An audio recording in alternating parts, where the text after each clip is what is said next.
Segala puji bagi Allah Subhanahu wa taala yang senantiasa memberikan pertolongan kepada kita untuk menjalankan aktivitas ibadah. Karena ibadah adalah perbekalan yang terbaik yang kita kumpulkan semasa kita hidup di dunia ini. Kita semua yakin bahwa kita akan menjumpai Allah Subhanahu wa taala. Dan kita dituntut oleh Allah beribadah hingga akhir hayat kita. Wa'budu rabbaka hatta ya'tiyakal yaqin. Beribadahlah kepada Allah hingga kematian datang. Nah, di antara sebab kita bisa istiqomah dalam ibadah yaitu senantiasa mentadabburi ayat-ayat Al-Quran Al-Karim, karena di dalamnya berisikan hudan, petunjuk, apa saja yang mengantarkan kepada kebahagiaan hidup dunia maupun akhirat, itu disebutkan di dalam Al-Quran Al-Karim. Hudan lil muttaqin, petunjuk bagi orang-orang yang bertakwa. Nah, sekarang kita masuk di surah Al-Jadid, surah yang baru, yaitu surah An-Naziat. Di mana surah An-Naziat ini Makkiyah. Allah turunkan sebelum Rasulullah hijrah. Isinya atau kandungannya menceritakan tentang apa? Tentang Fir'aun, Musa dan Fir'aun, kemudian tentang kebesaran Allah Subhanahu wa taala sebagai hiburan bagi Rasulullah SAW di tengah penindasan kekerasan yang dilakukan oleh orang-orang musyrik. Karena di awal-awal dakwah Rasulullah itu banyak penolakan, dan penolakannya bukan dengan lisan, tapi dengan apa? Dengan fisik. Mereka menyiksa, membantai keluarga Yasir, dibantai, Bilal dicambuk, sahabat-sahabat yang lain. Sehingga Rasulullah SAW dihibur oleh Allah dengan surah ini, bahwa Musa alaihi salam pun mendapatkan siksaan dari Fir'aun. Sementara Fir'aun lebih sadis, lebih kuat, lebih banyak pasukan daripada orang-orang musyrik. Itu pun Allah binasakan mereka, tenggelamkan di Laut Merah. Allah berfirman, "Wan nazi'ati gharqa, wan nashitati nashta, was-sabihati sabha, fas-sabiqati sabqa, fal-mudabbirati amra." 5 ayat yang di awal ini Allah Subhanahu wa taala dahului dengan apa? Dengan bersumpah dengan nama makhluknya. Dengan apa? Nama-nama malaikat. Apa tujuan dari sumpah tersebut? Ternyata orang-orang Arab itu kalau ingin mengabarkan sesuatu hal yang penting, itu diawali dengan sumpah. Demi Allah, demi Lata, atau demi Tuhan-Tuhan yang lain. Berarti yang dia sampaikan nanti adalah perkara yang penting. Nah, kalau Allah Subhanahu wa taala boleh bersumpah demi makhluknya, wal asri, wasyamsi, wadduha, dan seterusnya, wal lail. Tapi kalau manusia haruslah bersumpah demi nama Allah, wallahi wa rabbil ka'bah, dan seterusnya. Kalau manusia bersumpah demi makhluk, maka ini kesyirikan. Dulu ada lagu yang terkenal dan demi masa sampai dia nyanyikan Pak, dan demi masa dia bersumpah demi waktu. Ini nggak boleh. Kalau demi kamu sayang boleh nggak Pak? Dia berkata kepada istrinya, demi kamu sayang, saya lakukan semua ini. Kalau sekiranya itu sumpah, ini nggak boleh, Pak, karena dia menggabungkan apa? Istrinya dengan sama pengagungannya kepada Allah Subhanahu Wa Taala. Tapi kalau sekiranya itu hanya sekedar gombalan atau pujian untuk menghibur istrinya, maka ini tidak mengapa. Saya lakukan ini semuanya untukmu sayang, demi kamu. Agar apa? Agar dia tidak marah-marah, tidak piring pecah di rumah dan seterusnya. Ternyata itu hanya sekedar apa Pak?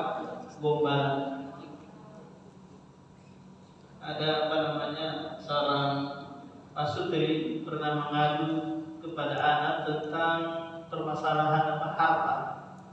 Di mana dulu suaminya pernah berkata bahwa ini semua saya keduanya.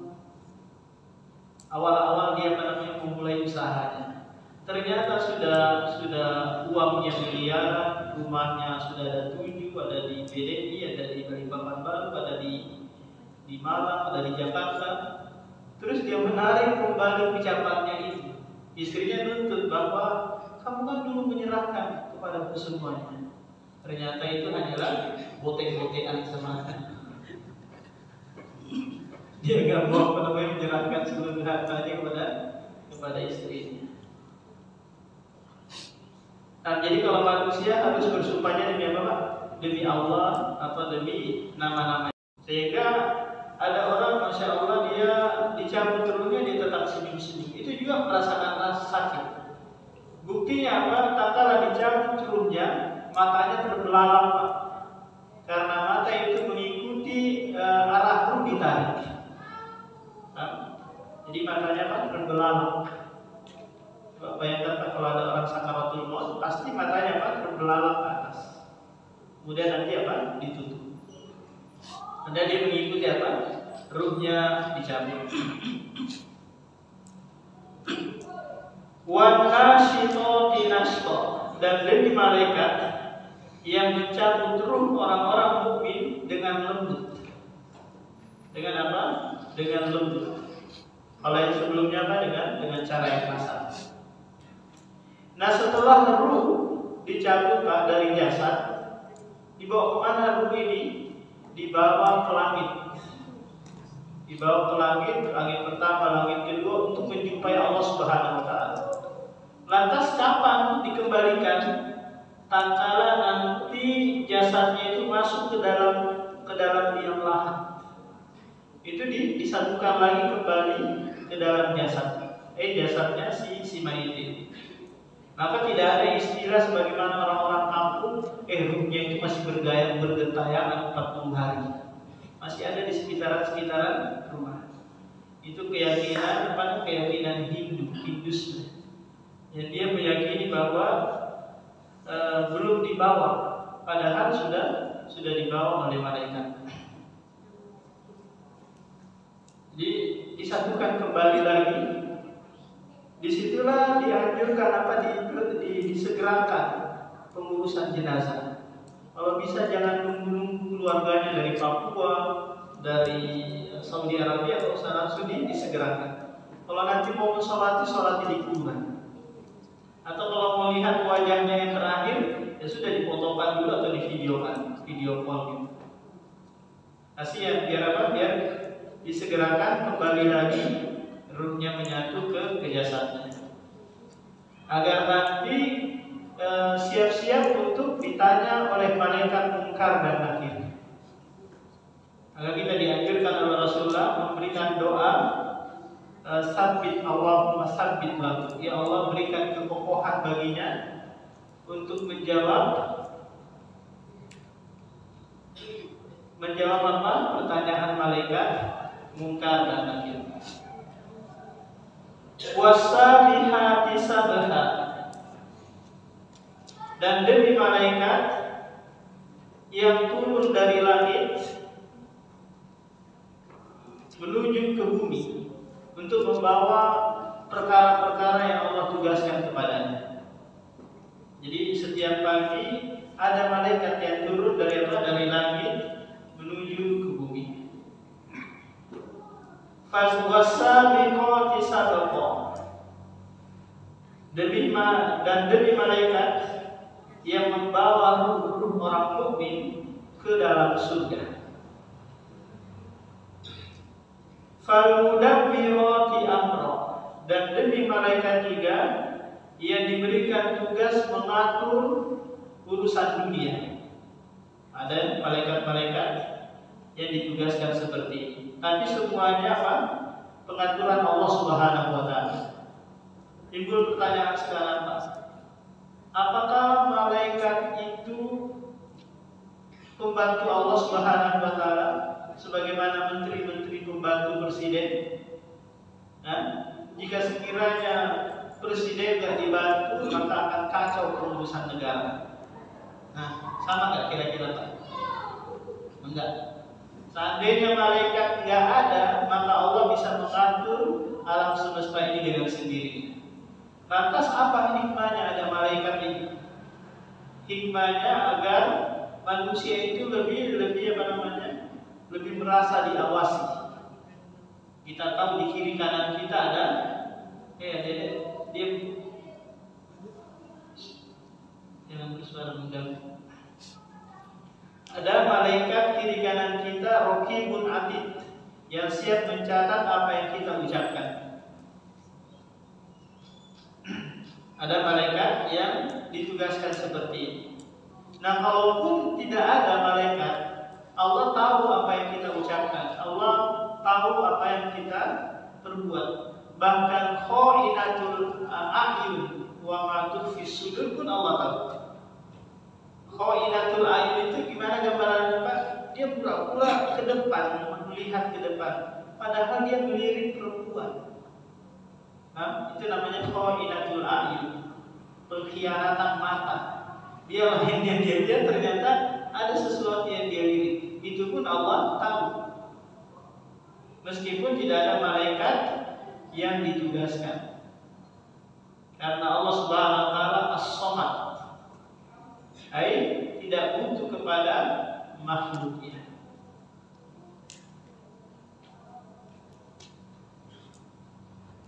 Yauma tarjufur rajifah. Yauma tarjufur rajifah. Hari di mana tarjufur rajifah. Hari di mana ditiupkan sangkakala yang pertama. Kapan ini, Pak? Nanti pada hari ditegakkan kiamat. Kira-kira kapan waktunya? Dulu kan pernah ada berita ya bahwa kiamat akan ditegakkan 2012 bulan 12 tanggal 12 jam 12. Dulu ada kan, Pak ya? Sampai dipeletkan gitu buat bagaimana huru-hara kiamat. Orang pada ketakutan. Ternyata ada dukun yang meramalkan, yang gak pernah meleset, pasti nanti meleset. Karena hal ini dirahasiakan oleh Allah. Malaikat saja gak tahu, Pak, apalagi Nabi dan Rasul gak tahu. Ketika Jibril bertanya kepada Rasulullah, akhir, dia jangan bersuara mengganggu. Ada malaikat kiri kanan kita, Raqibun Atid, yang siap mencatat apa yang kita ucapkan. Ada malaikat yang ditugaskan seperti ini. Nah, kalaupun tidak ada malaikat, Allah tahu apa yang kita ucapkan, Allah tahu apa yang kita perbuat. Bahkan kha'inatul a'yun wa ma tukhfis sudur pun Allah tahu. Kha'inatul a'yun itu gimana gambarannya, Pak? Dia pura-pura ke depan, melihat ke depan, padahal dia melirik perempuan. Nah, itu namanya kha'inatul a'yun, pengkhianatan mata. Dia lainnya dia ternyata ada sesuatu yang dia lirik. Itu pun Allah tahu. Meskipun tidak ada malaikat yang ditugaskan. Karena Allah Subhanahu wa taala As-Samad, tidak butuh kepada makhluknya.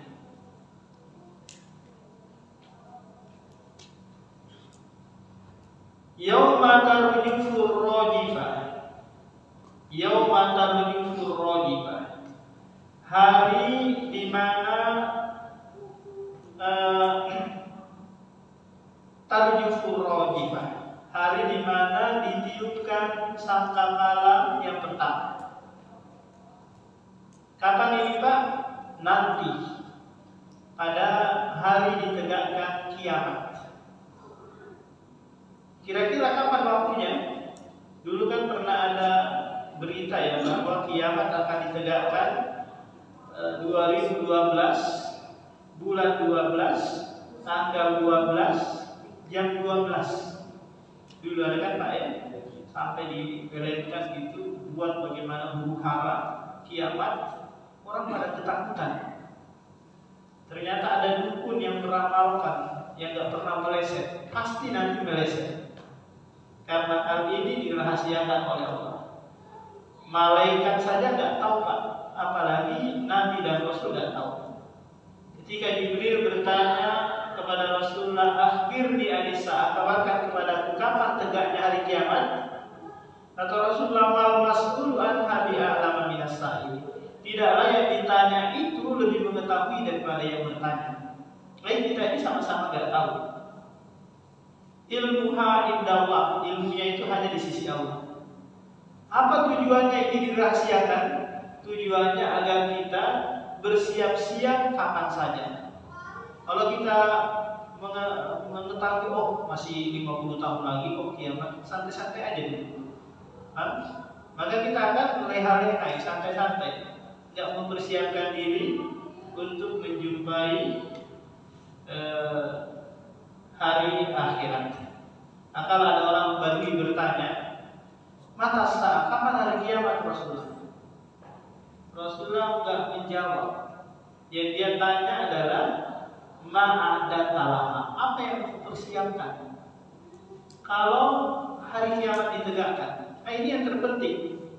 Bukan terpenting kamu tahu kapannya, tapi yang terpenting adalah kapan, apa yang kamu siapkan. Kata Badui ini, gak ada yang aku siapkan kecuali apa? Kecuali kecintaan kepada Allah dan Rasulnya. Maka kata Rasulullah, anta ma'aman ahbabta, engkau akan bersama dengan orang yang engkau cintai. Jadi tiupan sangkakala akan ditiup nanti oleh malaikat Israfil. Tujuannya Pak, menghancurkan seluruh alam semesta ini.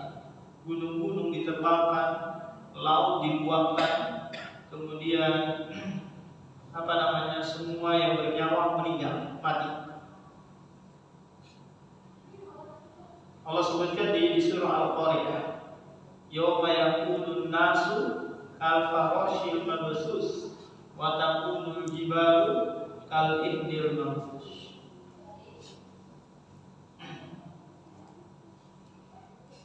Jadi ketika tiupan sangkakala ini, yang pertama ini Pak, maka nanti manusia yang ada di situ adalah syirorun nasi, manusia yang paling buruk, yang tidak lagi mengenal Allah, tidak lagi ada bacaan Al-Quran, karena Al-Quran semuanya diangkat, baik yang di lembaran maupun yang ada di dada. Semuanya manusia yang berzina di pinggir jalan, tidak ada lagi yang sholat, tidak ada lagi yang ada. Nah, disitulah ditegakkan apa? Hari kiamat. Kemudian kata Allah Subhanahu wa taala, tatba'u harradifah. Kemudian dibarengi setelah itu, berapa jaraknya ini disebutkan oleh ahli tafsir bahwa jarak antara tiupan sangkakala yang pertama dan yang kedua itu 40 tahun. 40 tahun. Apa tujuan tiupan sangkakala yang kedua ini? Untuk membangkitkan seluruh manusia yang telah meninggal dunia. Apakah manusia sejak dari Nabi Adam hingga akhir zaman semuanya dibangkitkan dalam keadaan telanjang, tidak memakai alas kaki, plus tidak berkhitan. Seperti dia layaknya lahir ke muka bumi ini, tidak membawa sehelai pakaian, telanjang, tidak bersunat. Begitu juga dia dibangkitkan menuju padang mahsyar. Lantas apakah masih sempat lagi untuk saling lihat-lihatan kemaluan satu sama lain? Oh, ini ada artis nih, saya perhatikan dulu nih kemaluannya. Enggak ada lagi, Pak.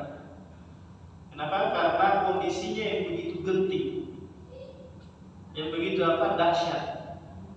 Dulu tahun berapa, Pak, itu tsunami yang ada di Palu itu? 2000 berapa kira-kira? 2019 ya. Kejadiannya itu menjelang maghrib, di mana kebanyakan orang siap-siap kan melaksanakan sholat maghrib dan aktivitas yang lainnya. Banyak di antara mereka, Pak, yang masih mandi-mandi di dalam kamar mandi itu, datang gempa, akhirnya mereka kabur keluar dari rumah, melarikan diri tanpa memperhatikan lagi pakaian. Apakah dia pakai celana dalam atau apa, pokoknya apa? Yang terpenting kamu. Jadi kondisi yang sangat genting, orang tak memperhatikan lagi.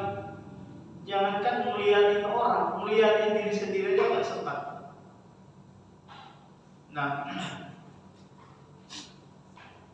Qulubu yawma idzin wajifah. Hati manusia pada waktu itu, Pak, wajifah, yaitu sangat-sangat ketakutan. Absaruha khosyi'ah, pandangan mereka tertutup.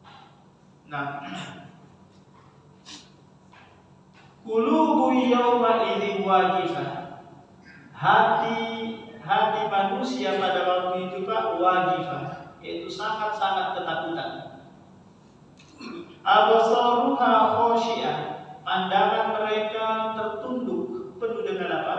Dengan khosyi'ah, ketakutan. Kemudian yaquluna inna lamarduduna fil hafirah. Ini ucapan orang-orang musyrik, Pak, yang mereka tidak percaya dengan adanya kebangkitan. Inna, apakah kami lamarduduna fil hafirah, dibangkitkan lagi? Fil hafirah itu adalah bekas jalan yang mengembalikan seseorang dari permulaan dia start jalan tadi.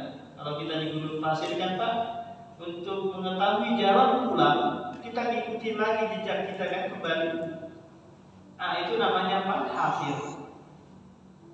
Dalam artian orang musyrik berkata di sini, apakah mungkin kita dikembalikan seperti wujud semula, padahal kita ini sudah menjadi tulang belulang. Coba lihat, Anda gali jasad-jasad orang yang dikubur di dalam kuburan itu, dalam yang mana? Semuanya tulang belulang kan? Apakah mungkin ini dikembalikan? Maka disebutkan dalam surah Al-Qiyamah bahwa Allah itu jangankan menyatukan seperti itu, Allah sanggup menyusun kembali musawwiyah badana, mampu menyusun kembali garis-garis ini jempol ibu-ibu jari bapak-bapak ini. Tak ada satupun manusia yang sama, Pak, garis-garisnya ini. Ini yang dijadikan identitas seseorang ya zaman dulu ya. Ibu jari. Gak ada satupun yang sama. Manusia jumlahnya miliaran orang. Coba bayangkan, ini mampu disusun kembali oleh Allah Subhanahu wa taala. Padahal ini kan sudah hancur berserakan. Aidza kunna idhaman akhir. Padahal kita itu sudah menjadi tulang belulang yang terpisah antara daging dengan tulang. Masa mungkin disatukan lagi? Nah, mereka ini menurut prasangka dan akal mereka bahwa tak mungkin. Kira-kira, Pak, yang mana yang lebih susah? Memulai penciptaan atau menyusun kembali yang sudah ada? Kira-kira yang mana yang sulit? Memulai yang baru itu yang sulit. Kalau mobil SMK itu memang benar ada wujudnya, bukan rakitan gitu Pak, maka menyusun dari anak-anak SMA itu luar biasa kan ya, karena menyusun yang belum ada. Tapi kalau sekiranya ondel real sudah ada, tinggal dia rakit saja, ini kan lebih apa? Lebih mudah daripada harus memikirkan bentuknya bagaimana, mesinnya bagaimana, desainnya bagaimana. Nah, manusia yang disusun kembali itu lebih mudah karena memang sudah ada dasarnya. Kata Allah Subhanahu wa taala, qalu tilka idzan karratun khasirah. Kalau begitu kata orang musyrik, tilka idzan karratun khasirah. Ini adalah pengembalian yang merugi. Ini mereka membuat kelaziman sendiri Pak. Kalau begini, maka nanti akan begini. Itu menurut prasangka kalian. Tapi tidak pada Allah Subhanahu wa taala. Ini mudah. Fa'idza, kemudian kata Allah Subhanahu wa taala, fa innama hiya zajratun wahidah. Fa'idza hum bisahir. Ini hanya sekali tiupan saja, maka mereka akan bangkit seakan-akan tidak pernah tidur. Coba lihat, bayangkan. Dengan mudahnya Allah mengatakan kun fayakun, jadi. Tanpa harus susah payah. Tiba-tiba mereka langsung melek, seakan-akan tidak pernah tidur. Padahal mereka di dalam liang lahat itu Pak tertidur. Allah sebutkan di dalam surah Yasin, bunyinya mimbar qadina hadza. Siapa yang membangkitkan kami dari tempat tidur kami ini? Maka jawabannya adalah Allah Subhanahu wa taala. Jadi orang musyrik jahiliyah itu mengingkari hari kebangkitan, enggak percaya. Allah sebutkan di dalam surah At-Taghabun, za'amal ladzina kafaru an la yub'ats. Qul bala wa rabbi latub'atsunna tsumma latunabba'unna bima amiltum wa dzalika 'ala Allahi yasir. Orang-orang kafir menyangka bahwa mereka tidak mungkin dibangkitkan.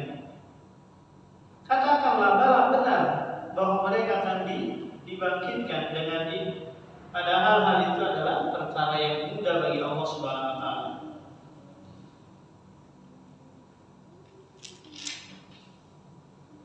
Kemudian Allah Subhanahu wa taala mendatangkan kisah penggal kisah dibangkitkan dengan ini. Padahal hal itu adalah perkara yang mudah bagi Allah Subhanahu wa taala.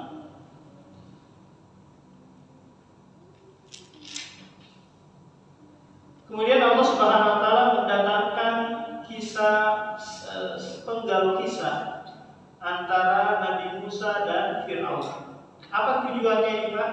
Tujuannya agar menghibur Muhammad SAW dan para sahabatnya yang dianiaya, didustai, diingkari oleh orang-orang musyrik. Hal ini juga pernah terjadi pada Musa alaihissalam, diingkari oleh Fir'aun. Padahal Musa, kita tahu bersama, dia ini besar di rumah Fir'aun, di keluarga Fir'aun, dia besar di sini. Karena dulu ketika Fir'aun diberikan mimpi oleh Allah bahwa akan muncul seorang bayi yang nanti akan menguasai kerajaanku. Akhirnya apa? Dia memerintahkan bala tentaranya untuk membunuh seluruh bayi-bayi yang lahir, bayi-bayi laki-laki, dan membiarkan bayi-bayi perempuan.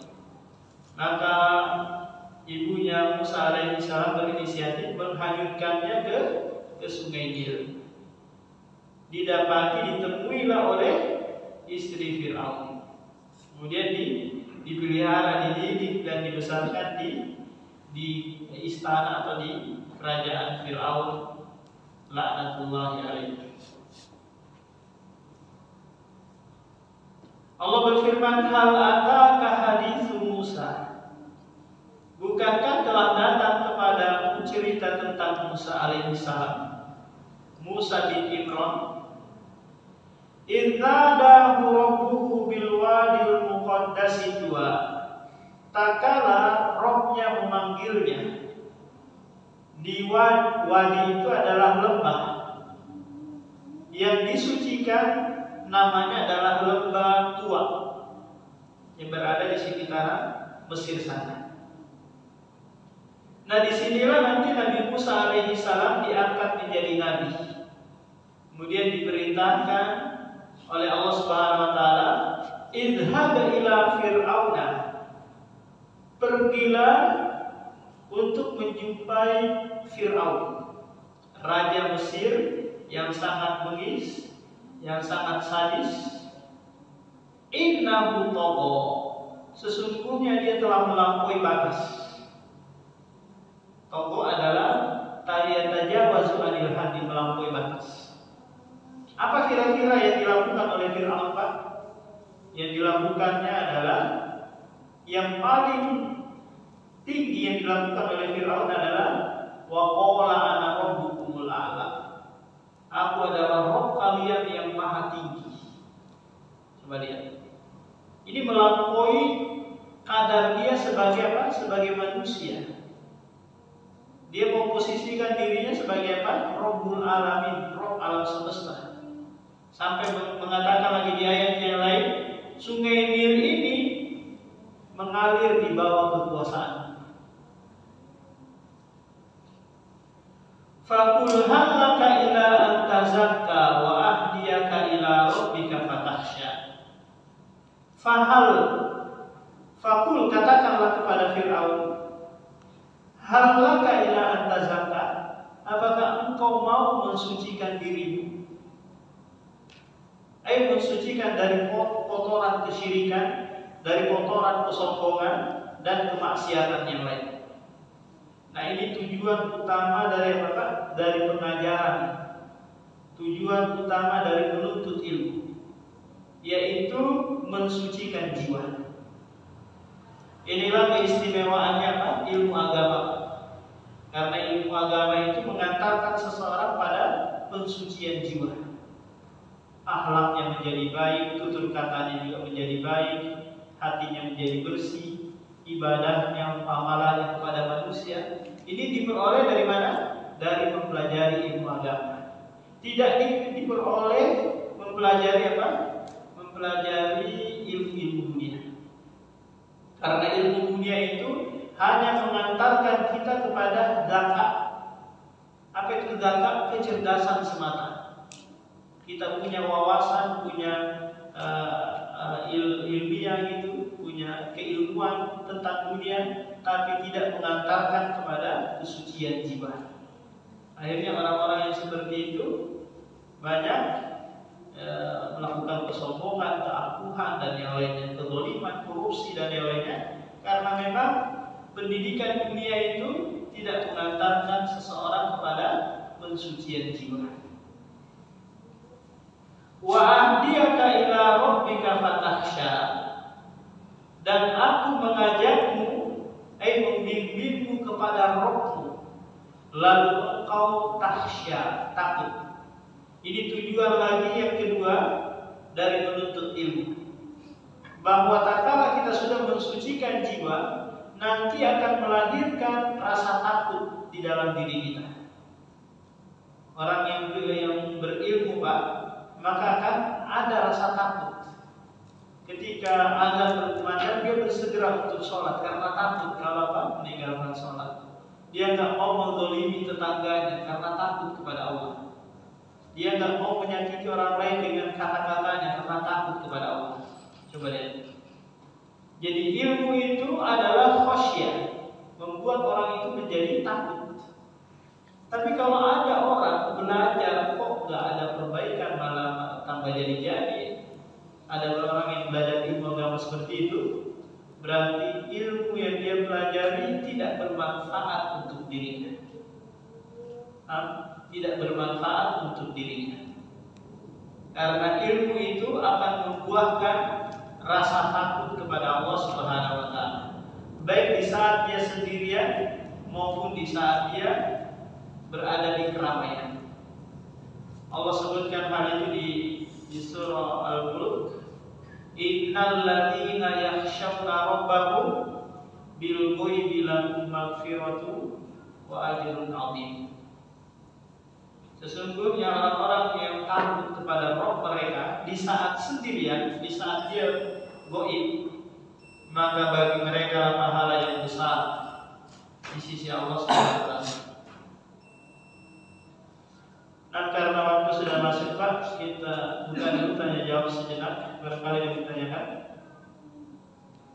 silakan.